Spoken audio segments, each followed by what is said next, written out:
Good evening, I'm Steve Hensley. Will we finally get a break from this rain? A flash flood watch is expected to expire at 8 o'clock tonight. Chief Meteorologist Paige Noel begins our Severe Weather Alert Day coverage. Paige?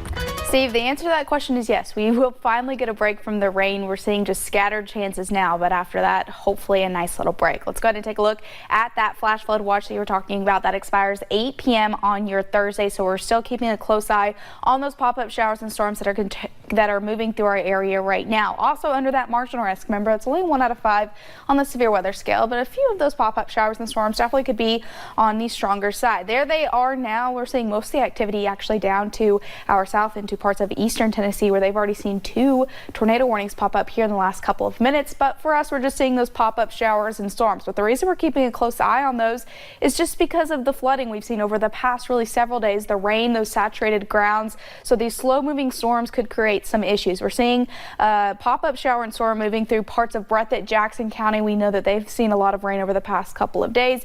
Even one into Magoffin County, moving into parts of Johnson County. Will be soon on Paintsville's front door. So you'll notice soggy conditions this morning, now pop-up showers and storms, which is why we are once again just keeping a close eye on the few of those, as just soggy conditions have continued to impact us throughout the day. Good news is, Steve, yes, we do get a drier pattern start to set up, at least for your Friday. I'll have a look at that full forecast coming up in just a few short minutes.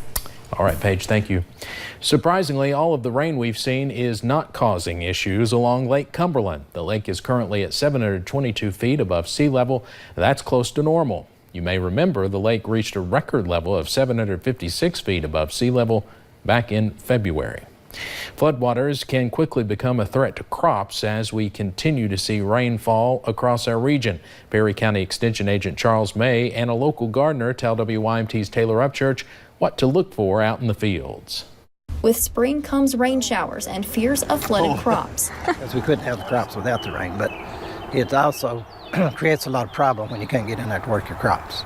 Agriculture agents like Charles May say to resist temptation. If the ground is wet, try to stay out of the fields. You ruin the soil structure basically by walking in there, compaction and all that, so we definitely need to stay out of them to get dry enough. So that means, you're not going to be cultivating. So weed control is going to be done by hand for a while probably. Water flow can cause contamination, meaning if your fruits and vegetables are underwater, throw them out. James Combs says farmable land is hard to find in eastern Kentucky. He feels for those who plant to sell and are forced to throw it away. It's their livelihood. They don't have. They're losing money every time they can't get in there to gather their crops. Wet weather leads to poor pollination, and humidity causes bacteria to grow. But when it rains, any spray used to kill fungus becomes a waste. You spray this morning and it rains this afternoon. That doesn't do very much good. Though the cons seem to outweigh the pros, they're still happier to see a downpour than a drought. In Perry County, Taylor Upchurch, WYMT Mountain News. AG specialists say contamination is caused by more than water.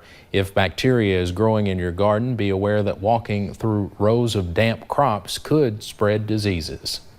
Friends of Savannah Spurlock say they are trying to organize another search for the missing Richmond woman. Spurlock disappeared after a night out at a Lexington bar back in January. No date or time has been announced yet, but friends say the search will be led by the Ohio Midwest chapter of Texas EquiSearch. The group is also asking people who own land in Garrett, Lincoln, or Jessamine counties to check if anything seems suspicious or out of place. It could be a year before a Georgetown police officer is back on his feet after being seriously injured in a crash. As we reported yesterday, Officer Cole Sentner is back in Kentucky following a hit-and-run crash in Wisconsin earlier this month. Sentner was with his pregnant wife for a baby shower. Their first child is due next month. Sentner suffered multiple leg breaks, broken ribs, a concussion, and a collapsed lung.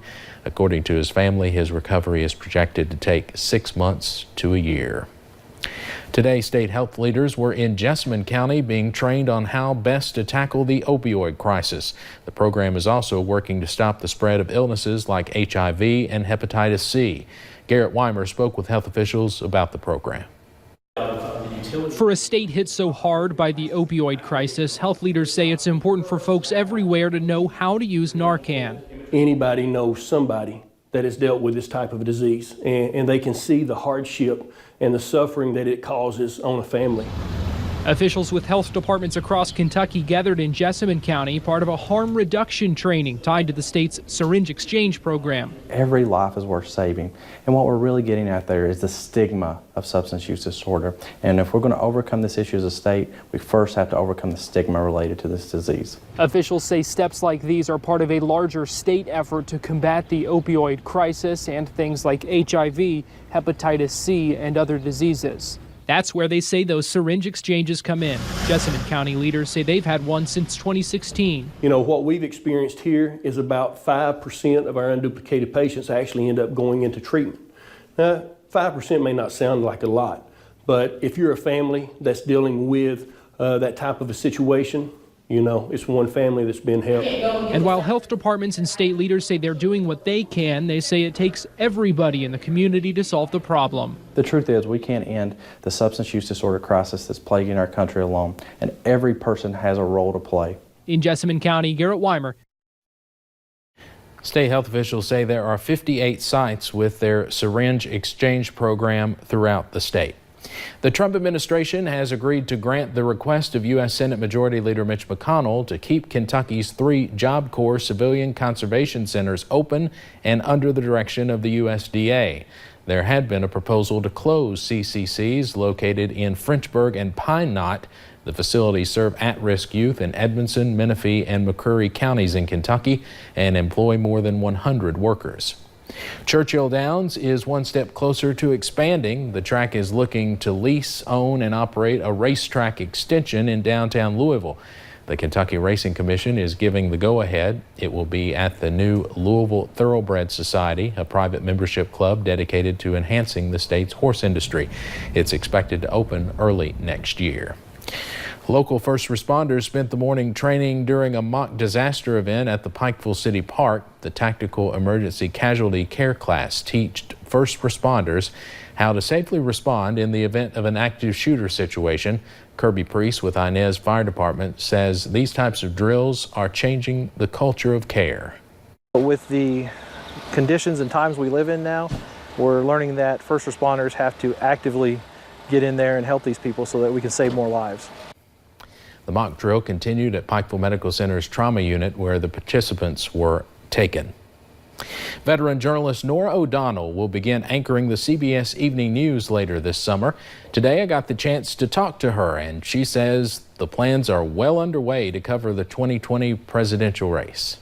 I really do think that this is going to be the most important election of our lifetime. There's a reason there's now 24 Democrats trying to defeat President Trump, 6 of them women, the most diverse crowd ever, because I think there's a great deal at stake. And so we are going to do everything we can at CBS News to sort of distill all of that information so that when you tune in at 6:30 at night, you will get the smartest broadcast, an unbiased broadcast, all the news that you need to know.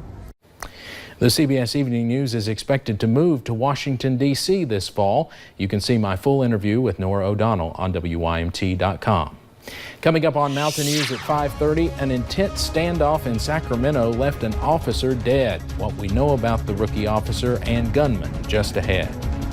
And tomorrow is the first day of summer. Good news is sunshine returns just in time for that, but more storms are headed as we head into the weekend. I'll look at that full forecast coming up in just a few short minutes.